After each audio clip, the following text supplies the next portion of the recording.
Thank you very much, Eric. So I have a question. My first question I would just like to ask for Gamal, in terms of the situation in Sudan. It looks like you've made really excellent progress and have a supply chain system that is performing well now.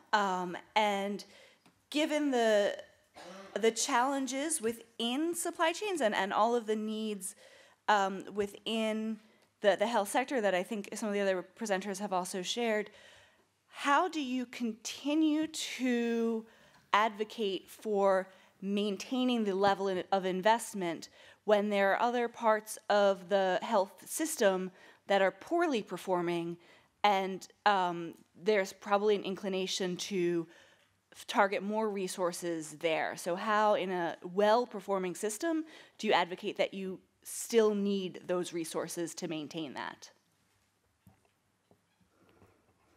And then I'll give you a second to think about that, because I have one other question for the panel that's similar, and that is that even within supply chains, there are so many competing needs. And there are some really easily demonstrated wins in terms of where you can invest in supply chains, in terms of thinking about targeting resources to maybe your LMIS or an ELMIS, thinking about how you can put money into warehousing and redesigning your distribution network. And those all have significant costs too. So while it's, I think, becoming easier and easier to convince the Ministry of Finance to invest in the supply chain, how can we demonstrate that part of that investment must include the investing in the actual people, the workforce? So those are my questions for the panel.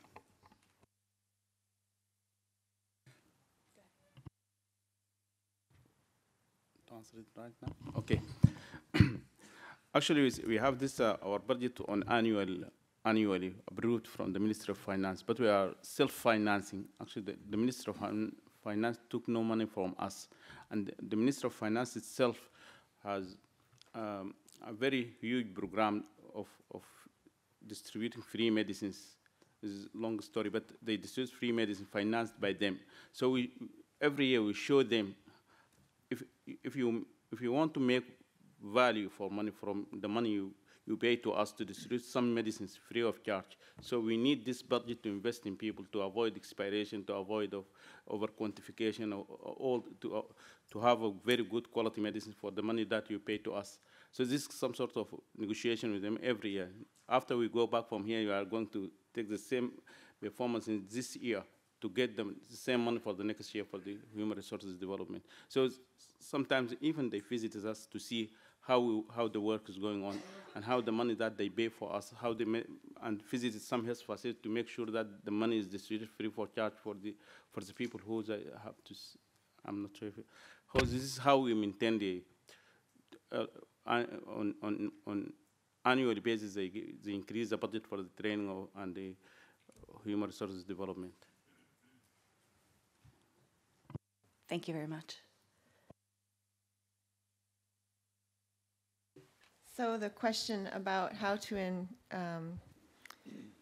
convince decision makers, and especially ministries of finance, to invest in not only supply chains but in human resources for supply chains. I think it's the same question for human resources for health in general.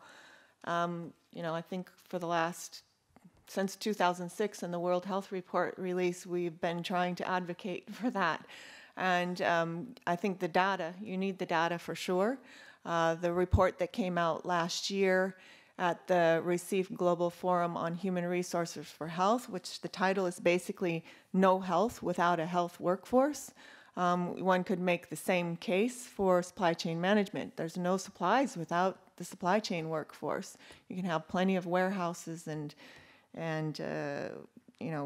trucks, et cetera, but if you don't have the people, those products are not going to be ordered and moved.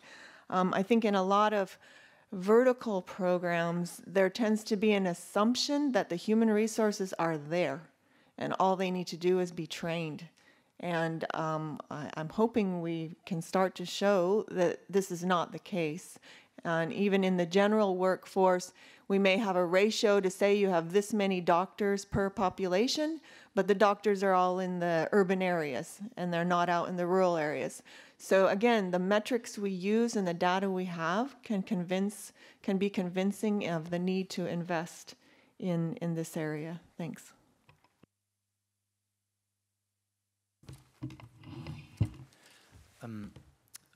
I think you always need to be really solution oriented. So you may want to highlight the need for investment. You may also want to bring solutions to the Ministry of Health and Ministry of Finance, acknowledging the fact that they have limited resources.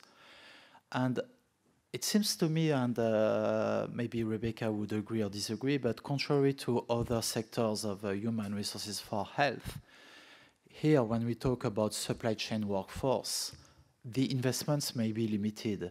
If you are able to leverage, I would say smartly, the private sector in training post-education-wise the workforce, and after that, hiring this workforce, because we are not talking about hiring all of these workforce in the public sector. Again, back to what Chris presented, we are moving now towards a scenario where the private sector will be heavily engaged.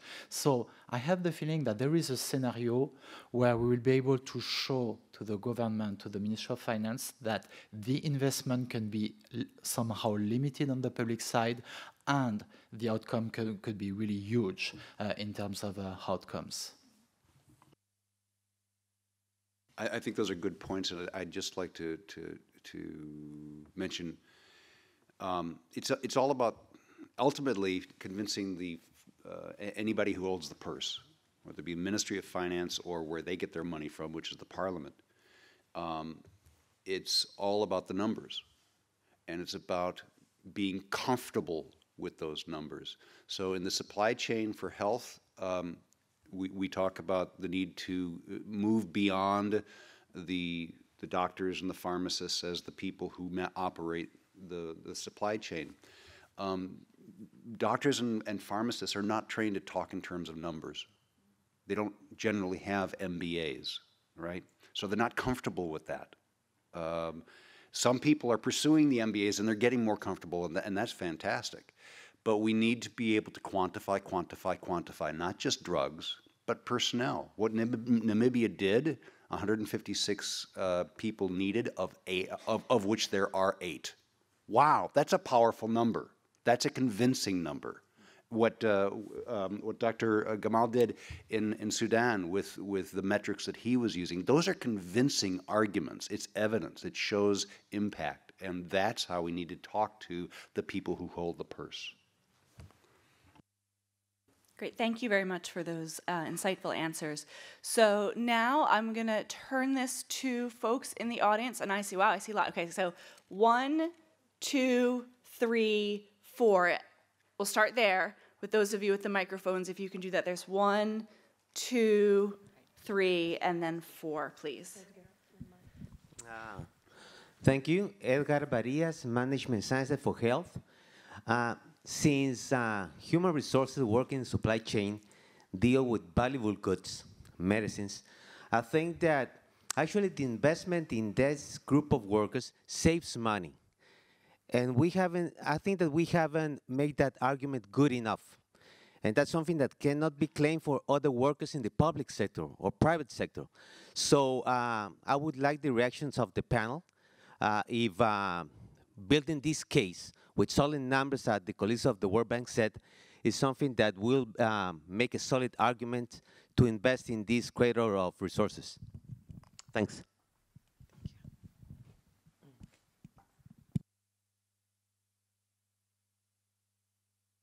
Come to Pamela here, yeah. Yeah, thank you. I think the point I want to raise touches on what Brigitte mentioned.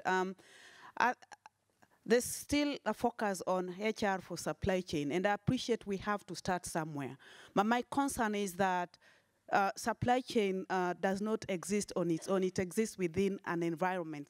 So how can we make sure that the investment in human resource, so that by the time we have the people who can do the job, that they go out and find that there's an enabling environment which has everything else working, looking at all aspects of leadership and governance, financing, information system, reliable finance, because I think taking a holistic approach into how we want to resolve supply chain will help us and making sure that everything is moving in tandems, not so that by the time you have the people, then you have no enabling environment for them to be able to fit.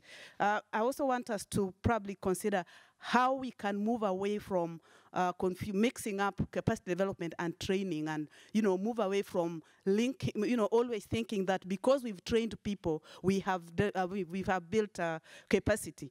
But then to the donors in the room and the organizations who are involved in capacity development, how can we find a country, just one country, as a guinea pig, use that, invest in that, taking a holistic approach, and use that as an exemplar, right? Take up a methodological approach, document that, use that as an exemplar for other countries to look at and say, this is what it was before, this is what we did, this is what others can learn from, for us to be able to move on and improve other countries. Because if we just go out with one piece of it and narrowly focused, I think we will be left out by the time things need to be addressed. Great, thank you, Pam. And so then we have Brian here in the front.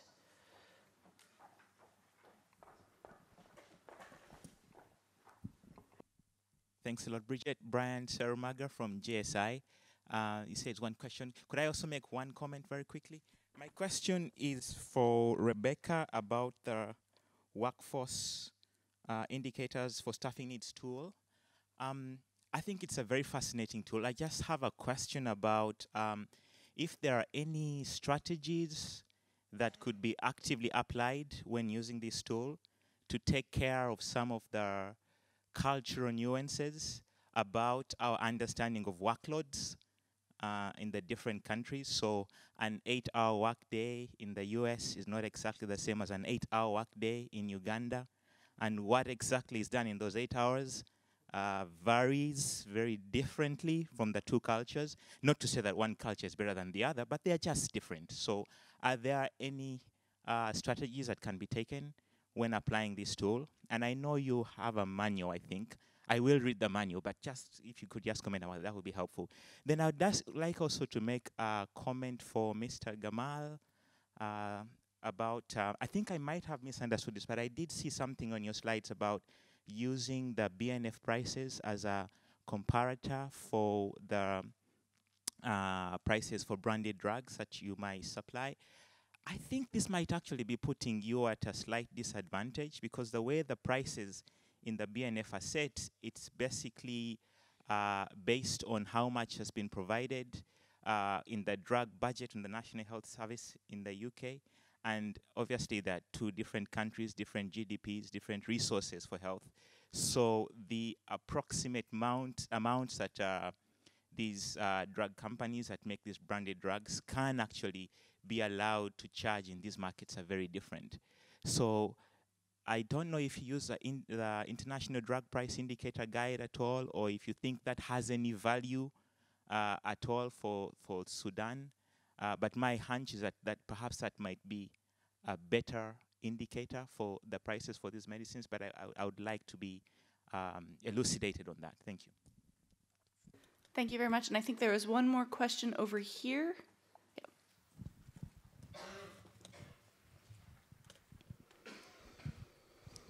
Hello, I'm Mariam Kasteleins. I have a private company, Kuwait in Uganda, working in other countries in Africa. So a consultant. My background is in private business. Only since 5 years I've been in this environment, and I would like to respond to Chris and Eric's presentations.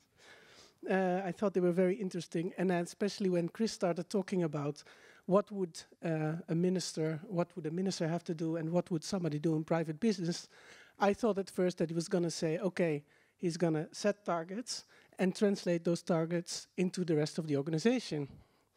But that part was not there, unfortunately. But that's basically how it works in private businesses, right? In big businesses. the leaders, let's say, take decisions, they decide where they want to go, they set several targets, monetary or not, both, and then it's translated to all the departments and the whole company, and everybody gets their own targets. And this is something that sometimes, or very often, I don't see happening in public sector, or even with implementing partners. Another thing that he said was, we can't really say that there's a profit and loss. And then I thought, well, maybe not a profit, but a loss. It's certainly there very often. So that's why I liked very much where Eric was going when he started talking about the monetary side of and creating a business case.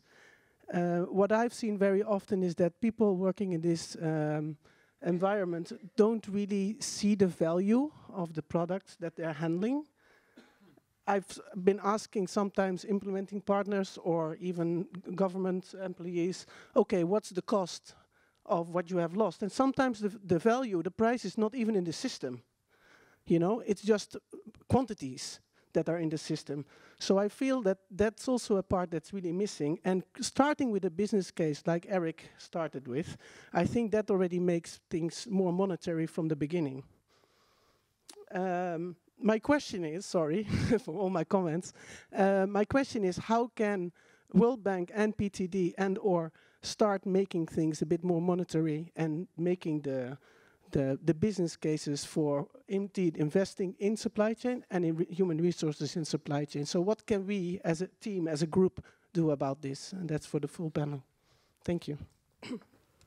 Great, thank you very much for those insightful questions. We're going to let the panel respond to those first four and then gather more questions from the audience. So let's start down at the end with Rebecca, and we'll just work this way. Okay, so the first question was about the value versus the cost in investing in human resources. So the valuable goods could actually, if you have better human resources, could actually lead to a savings. And I think that's an excellent point, that the investment in human resources could actually reduce wastage and you could show monetary benefits. Again, it depends on if we're measuring that at all or not. So I think one thing we struggle with is what are those metrics that could show the return on investment in human resources. Pam's question about the environment, I think, is very, very important. In Namibia, the performance improvement program that we're doing really looks at that environment and all of the factors that affect performance, you know, not just training and knowledge and skills, but, you know, having clear job descriptions, having supervision, having the supplies you need to do your job, or, you know, clearly defined expectations. Those are all very important factors that determine performance, and they're not at an individual level, they're at an institutional level, and the environment needs to support those workers. So there's that approach. There are other quality improvement approaches where you bring together teams and you look at what are the performance indicators that you'd like to achieve, and you work together to achieve those results. The question about WISN, absolutely. I mean, the inputs are all contextual. So if you, in that particular environment, it's a 6-hour workday, then that's the inputs that you put into the system. It also takes into consideration break time, lunch time, any kind of non-working hours. And then in defining the activity standards, you bring together a local group who reaches consensus on how long does it typically take to do certain activities in that environment. So reporting. So if it's computerized reporting, it might be really quick. If it's handwritten, it might take longer. And so everything, all of the activities are defined in terms of the time they take, et cetera, at the local contextual level. I would like also to comment on what Bamela said. Actually, I totally agree with you that the holistic approach to the health system reform of human resources for health is very important. But sometimes you need to be very pragmatic. If you cannot do it for all, at least you can do it for part of them. And this is what we do in the Central Medical Supplies, because there's so many obstacles when you come to the reality, and you need to be very pragmatic sometimes. To comment on my colleague from Uganda, I think JSI, what I mentioned, that we mainly use the British National Formulary as to update the information of our colleagues working in the supply chain and even in other department of health and in hospitals about the medicines and the information on medicine. But we also use it as we actually use the international price indicator and other indicators to assess the price when we come to the tender and these kind of things. But we use it for medicines which are not there, which are not on the international price indicator. Just to give us an idea, we compare this price on the PNF with the price offered to the CMS and with other prices we collected data from other sources. So this is one of the advantage of having this book and distribute it for our people working in the supply chain. Thank you. So regarding the two questions about whether it saves money, whether this investment has a huge value, my gut feeling is yes. And so I talked about the improvement in terms of health outcomes. You talked about the value of the stock wasted that can be averted with a better supply chain management. We need also to think about the value of task shifting. Today we have health workers, nurses, physicians that are doing supply chain management instead of doing the core activities they will be doing. So the day we are able to shift them back to their core activities, this will have a huge value, and somehow it would be very interesting to monetize this. So agree with you. I would say now we need to crunch the numbers. And yes, I really welcome your comment. How can we do this? I think we have the content, we have the resources within the development bank. We have the willingness of doing this. We have been discussing this with Andrew for quite a few months. To be honest with you, the only piece which is missing is the financial one today. Thank you. So I want to address on a number of levels. So just for clarification, I was not saying there's no profit and loss. I was saying there was profit and loss, but we define it differently, right? What is the profit? The profit is in reduction of disability-adjusted life years or years, life years lost, right? So that's our profit, right? We want to reduce our losses, right? So. But that's like the long-term objective. That's our mission. That's the mission of the public health supply chain. It's not profit-driven, but it is certainly loss-driven. There are a lot of loss drivers that we need to be focused on, right? On saving money, investing in human resources to save money. That's a tricky one. I mean, I think we need to show evidence, and I think, as in Sudan, there was evidence shown for that. But we also have to be mindful that we're going to be asked, why do we want to invest more in a new system that's going to cost us twice as much money? It's not sustainable, and we get the sustainability thing all the time.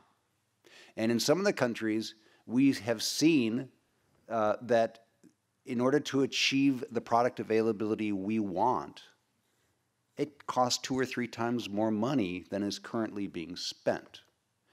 And so the argument really has to be, what are you buying now? What level of service are you buying now, right? So if you're spending $5 million a year, if you can even quantify that with all the hidden costs, but if you're spending $5 million a year now to achieve 60% product availability, you might need to spend $15 million to drive it up to 95%. And that's the cost of doing business. So we might not be saving money on the supply chain. We might be spending more in order to achieve our bottom line profit. Great, thank you very much. So I think we probably have time for 3 more questions. I have seen there's a pink arm in the back there. I see a hand up front here as number 2. Okay, I see 4 hands, so we'll do them all. Then Walter here in the back is number 3, and number 4 is up here.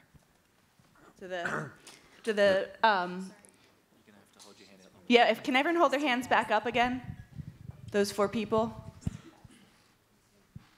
So the last one is right up here. Peter, can you hold your hand up? Okay. Thank you. So 1, 2, 3, 4. Thank you. Thank you very much, Atieno Ojo from UNICEF. I just want to make a comment with regard to Chris's presentation in the light of what we've been talking about in the last few days about professionalizing everything. I would just like to recommend that as we go forward, it is better for us to focus on looking at solutions that we want to provide to public health supply chain and not looking into discussing who can or cannot do. Because every time I'm hearing, we are saying pharmacists cannot do, nurses cannot do, so-and-so cannot do. I'm not sure whether that label is the correct label to be using, rather than looking at the competencies you want to have to be able to perform a particular task. I stand here, I don't know who I am. I am a pharmacist, I'm a public health specialist, I'm a supply chain specialist, I am all of the above. So just trying to look at what are the competencies you want to have to be able to deliver on the supply chain, rather than putting labels onto different professions on what they can or cannot do. And I do believe also, I don't know about positive marketing or negative marketing, that you're better off looking at providing solutions that try to prove what other people cannot do and therefore you can do. Thank you. Thank you very much for all the beautiful presentations. My name is Ugbedi Abu. I work with USAID in Malawi. I don't have a question, but a comment. We've seen an increase in the participation of private sector in public health supply chains, which is great. But there has been a shift in some countries towards this new model. In some countries, it has been received with great resistance. And I think there's a fundamental problem why countries are resisting, or why some decision makers are resisting, is the way the model is presented to these decision makers. Sometimes you go to people who make decisions, you go with a prescription. There's no consultation, there's no diagnosis, you just hand over the prescription. Even as a patient, if you walk into a room and a clinician hands over a prescription to you, you'll be worried. And I think that is what is happening in some instances. And that ties to Eric's presentation. We need to have a business case. In the past years, or many years ago, central medical stores are doing everything. But it's what has changed. We need to package what has changed into a business case. In civil service, business case is a strange language. I used to be a civil servant. But when you come into an office, you talk of business case, you bore us as civil servants. So moving forward, we need to repackage how we pass this message across. Sometimes we have high-level consultants, donors, work into government ministries, work into central medical stores. Your system is not functioning. You should privatize, you should outsource, and then we'll walk away. That is not fair. I think we should come up with a business case. If we have not doing it, if we have consultants in the room, if we have advisors in the room, let's change the way we present this situation to the ministries of health. Thank you. Great, thank you very much. Walter Proper with JSI, and I was intimately involved with the Zambia situation as the country director there. And so just to also follow on our colleague, Malawi, I think the issue is it does take a lot of time and there are a lot of invested interest in any change. And so even in the Zambia case, one was task shifting.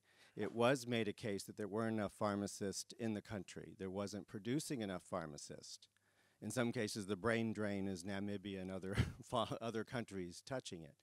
So we agreed at a very high level very early on not to try to, because there weren't enough farm tax, even farm tax, not just pharmacists, farm tax. We would go with a group and we would train them, commodity planners. They would be totally focused on the supply chain and let the few pharmacists available in farm tax do the other part of their business, which was also lacking. But at the last minute, the change happened in the ministry and they demanded that all the new commodity planners be farm tax. This became the minimum requirement. They were good, we trained them, they were there, but what also happened is when we placed them in the field, we took away the farm techs that would have been going into the regular ministry to do the other part of pharmacy. So they turned out to be, you know, very good. They did a great job. But again, even then, I think the job is first the Ministry of Health itself. Some people, the bank and others, were talking to the Ministry of Finance, but they weren't still there. But I think even the Ministry of Health wasn't convinced. Even with the good data, something Chris was talking about, we were defending the cost increasing because you went from massive stockouts of essential medicines to suddenly having the full supply for those key items. And guess what? It did cost more. And so directors in the Ministry of Health applauded what happened for those places where it went, but then they were saying, well, why is it costing more? It didn't cost this much before. You know, and so you had to kind of work through this idea that it will cost more money if you actually, you know, the cheapest way to go is to have stockouts. It's cheaper in the terms of the short term, right? When people are dying, it's the long-term problem. But so I think I like sort of the language that's been floating around. I think we do have to take some of those business principles. We have to shape them in a way that first even the Ministry of Health people understand, much less then taking to the Ministry of Finance, because they're looking bottom line. So you want more money. No matter what else you're saying, we're going to save lives, so you need more money. You know, because they have all the demands. The Ministry of everyone wants more money. So I think it's a good case study to say, how do we do it? How do we forward? And even when the minister and everyone said this is the greatest thing since sliced bread, they did not fund it. It did not follow on. The funding was not there. They were not going to continue it. We've maneuvered in different ways. The ministry's made some other changes and maneuvering. So there's some good results out of that, of how it's moving. We have a lot of places that now demand, we know what it is to actually have those drugs. So there was a groundswell within the ministry at the lower level, demanding that they have what they had before. So they want to have that continue. So that's all great. So that swell puts pressure back on the echelon of the ministry to say, we don't want to go back before. We want what we have. Don't go back. But it is a hard challenge. And I would also say to the donors, it is also a signal that we all must be talking the same language together. The coordination needed to come together to advise the ministry to figure out what the language is and the ministries is very important. And you need everyone saying the same thing in order to help it move forward. And there is a funding issue, and there always will be a funding issue as you improve a system. Thank you. One last right here.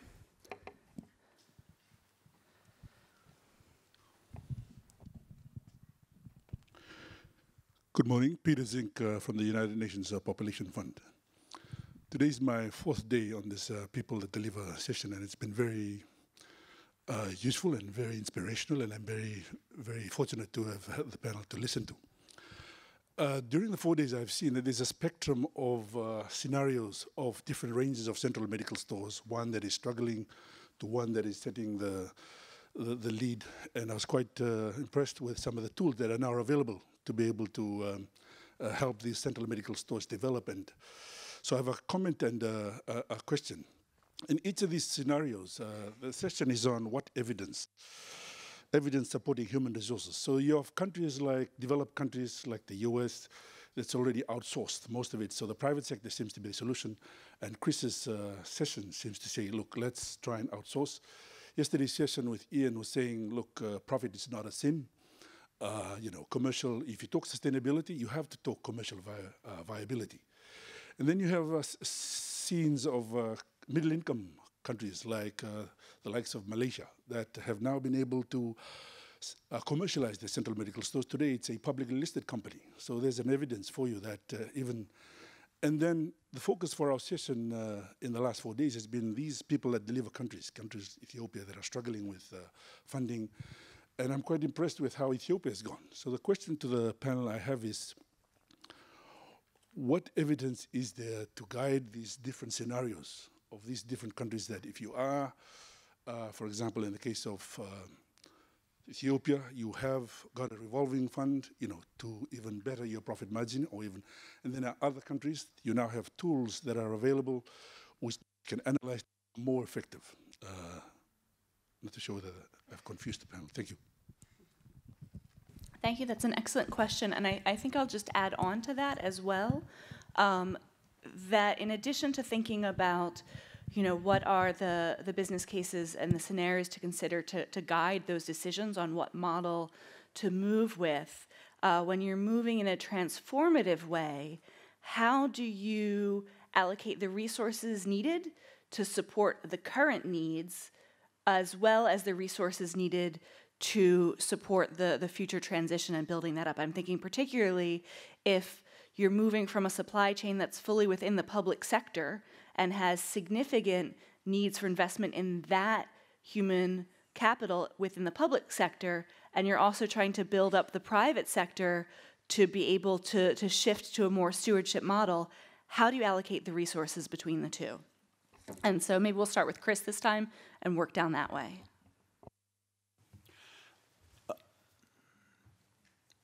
It's neither an either or. It's never an either or. So it's not about outsourcing. And outsourcing is not a panacea. Especially today, where in many countries there aren't many options to outsource. The mom and pop transport agencies that have the 15-year-old Mercedes truck, that's your option in a lot of parts of the country, right? Or you've got a Hilux that's got bald tires and it's owned by, somebody's brother. That's your option for outsourcing. So it's not a panacea, and it's not the only it's not the alternative to a central medical store. But there are increasingly some options out there that must be investigated and considered in a holistic, integrated supply chain design. Supply chains are constantly, must constantly evolve. They're never stagnant. If they're stagnant, they're dying. And that's a lesson from the commercial market as well. It's about continuous improvement. It's about total quality improvement. And having the perspective that we're not, the creative dissatisfaction or constant dissatisfaction, knowing that we can always do better and maybe somebody can do this better than we can. But for now, we need to be doing it. And so we need to be investing in our people while we look for alternatives, and we invest in alternatives, and we start taking a few of those bits that we're doing right now and saying, oh, let's try having somebody else do that bit. And meanwhile, sustaining our business to keep moving forward. So it's a constant balance, but it's also a constant balance with a vision of looking forward. Where are we going? What's our target? What's our goal, right? You're absolutely right. You have to have your eye on the goal, right? So how are you going to get there in the most cost-effective and efficient manner? We will be getting to points where we have high-cost, highly effective supply chains, at which point then you can start saying, well, okay, how can I make them more efficient so that I can reduce my costs while maintaining my level of service? But we're not anywhere near there in most of the countries. Most of the countries, we're still trying to achieve an acceptable level of service at any cost, right? So it's a constant balance, and it's constantly looking at what are we achieving today, where are we going tomorrow, and how are we going to get there?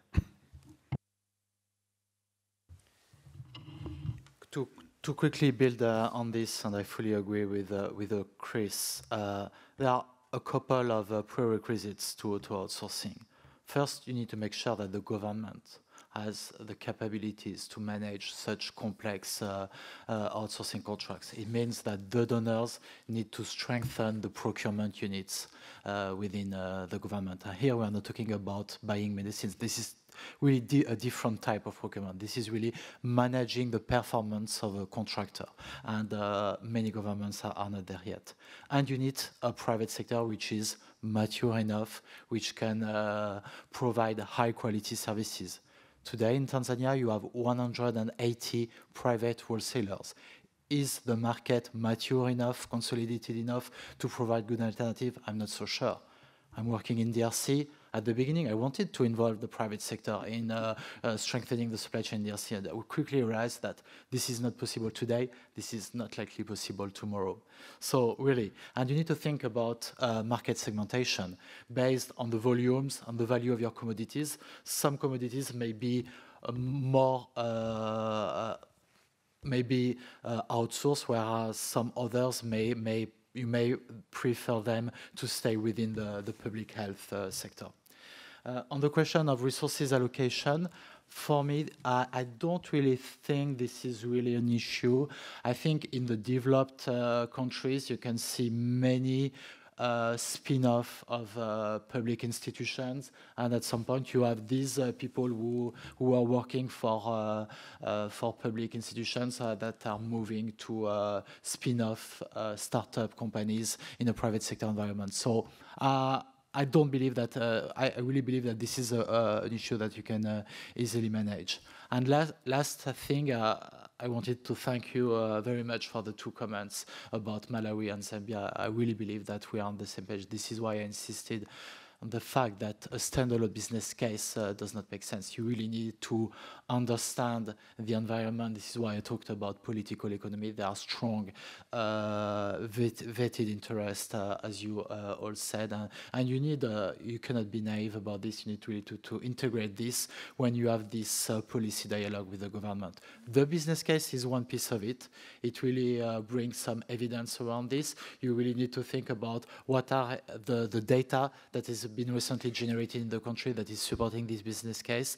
You need to have a very nice storyline as the one presented by Chris. You need to have monitoring tools as the one presented by Rebecca. So this is really an integrated approach if you want to have a successful policy dialogue on this question with governments.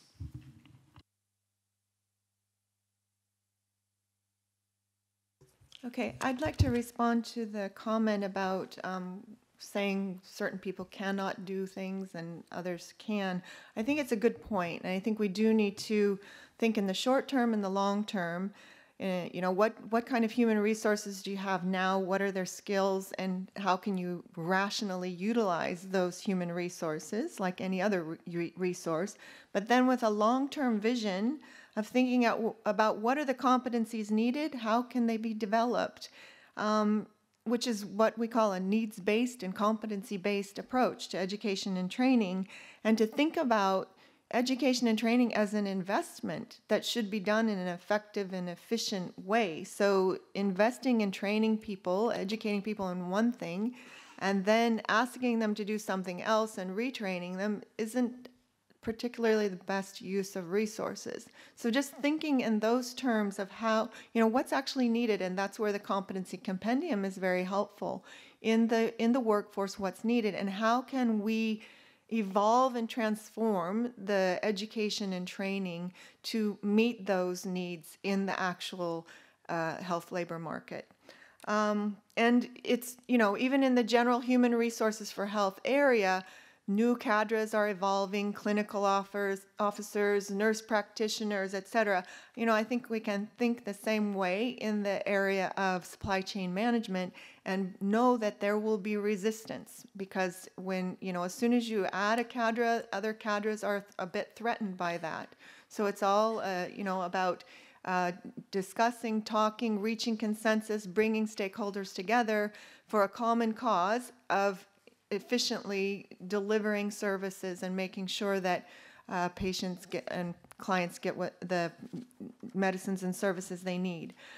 So that's the long term. Now, the question about what evidence is needed to guide, I think it was well addressed. I mean, it's a dialogue with the decision makers, and it's talking to them and finding out what's important to them. What do they want to see measured? Is it money? Is it number of people reached? You know, and then gathering that information and presenting it to them. So I don't think there's a way to say, okay, this is the approach for you, but making sure that you can provide the information needed to make the decisions. And I think that's where people that deliver can help in terms of identifying what are the different measures or the different types of information and data that decision makers find useful in making these important decisions about whether or not to outsource, et cetera. Thank you. I just wanted to also, I failed to address the question about different models that are out there. You know, there isn't, we keep saying there's no one-size-fits-all, but there's lots of interesting models out there. Chile has an e-procurement system that enables decentralization of budgets, but economies of scale and leveraging the private distribution markets, the private distributors market that exists in Chile for the provinces to leverage. There's an insurance-based family planning program in Romania, another middle-income country that saw contraceptive prevalency rates just skyrocket over a period of 4 years because the insurance scheme and the privatization of services through insurance created a demand in rural areas that had been unmet before. So there's lots of interesting models out there to look into.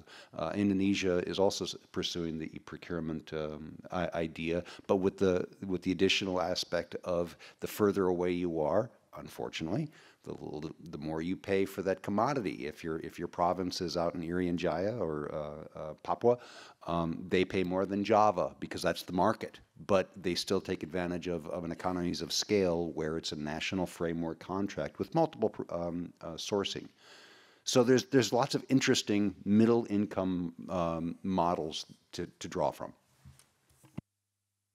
Great, thank you very much. I really want to thank the participation from the audience today. That was some really interesting and insightful questions and comments.